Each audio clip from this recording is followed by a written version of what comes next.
सफल हो सकती है शिष्य की यात्रा।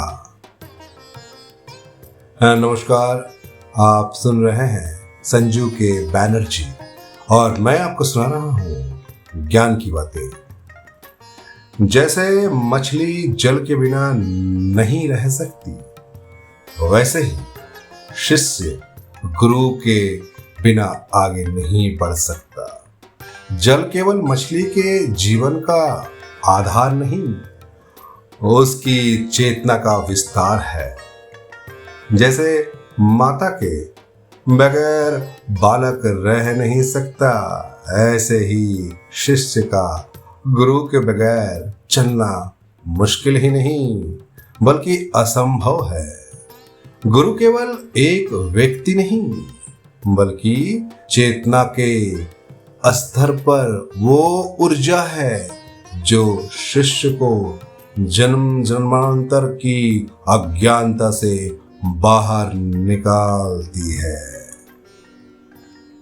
जीवन में हमें धन, वस्तुएं, सुख, साधन मिलते हैं। ये सभी शरीर को सुख देते हैं, परंतु शरीर के साथ ही इनका अंत भी हो जाता है। जो चीज मृत्यु के पार साथ जाती है वो है मन। इसलिए मन का शुद्ध और सच्चा विकास ही जीवन का वास्तविक प्रयोजन है।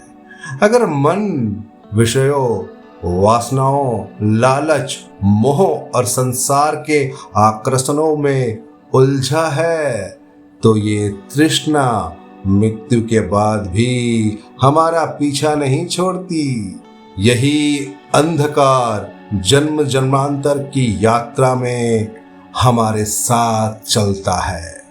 इस अज्ञान, मोह और इस गहरे अंधकार से केवल वही निकल सकता है जिसके जीवन में ब्रह्म ज्ञान हो, ब्रह्म का पथ हो, गुरु का आगमन हो, गुरु का मिलना, केवल उनका दर्शन कर लेना या कभी कभार उनकी सेवा कर देना नहीं है। गुरु का मिलना तब होता है जब उनका ज्ञान शिष्य के अंत कारण में उतर जाए, जब उनका वैराग्य शिष्य की उनका पथ बन जाए। गुरु शिष्य का संबंध सामाजिक या आर्थिक नहीं होता, वो नाद का संबंध होता है।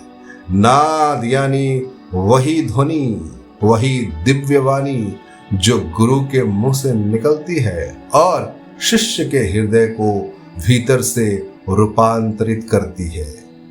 ये शब्द केवल ध्वनि नहीं, चेतना का स्रोत होते हैं। शिष्य वही है जिसके जीवन में गुरु की अनुपस्थिति की कल्पना एकदम सत्य हो, सत्य के पथ पे हो, ब्रह्म पथ पे हो।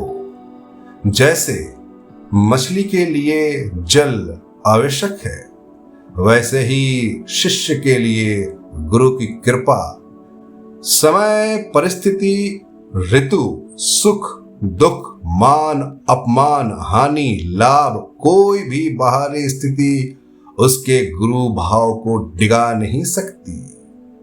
वो जानता है कि उसकी साधना, उसकी मुक्ति, उसके आत्मा ज्ञान की सारी संभावनाएं गुरु के कृपा की छाया में ही खिलती है। गुरु पूर्णिमा का ये पावन दिन उसी सत्य का स्मरण है कि जीवन में जो कुछ भी शाश्वत है, शुद्ध है और परम है, उसकी ओर यात्रा केवल गुरु की छाया में ही संभव है। गुरु से प्राप्त नाद वही दिव्य कंपन है जो अज्ञान को छिन्न भिन्न कर आत्मा के सूर्य को प्रकट करता है। गुरु पूर्णिमा पर हम सभी में ये भाव जागे कि केवल गुरु के दर्शन तक ही सीमित ना रहे, बल्कि उनके वचनों को अपने जीवन में उतारे और आत्मा ज्ञान की यात्रा में अपने भीतर से नया आलोक प्रकट करे। यही है गुरु का सबसे उत्तम ज्ञान। तो दोस्तों, आप सुन रहे थे संजू के बैनर्जी। मैं जल्द लौटूंगा एक और उत्तम ज्ञान के साथ। तब तक के लिए आप मुझे जानते रहिए, सुनते रहिए। मैं कोई और नहीं, आप ही का मित्र। जय गुरुदेव।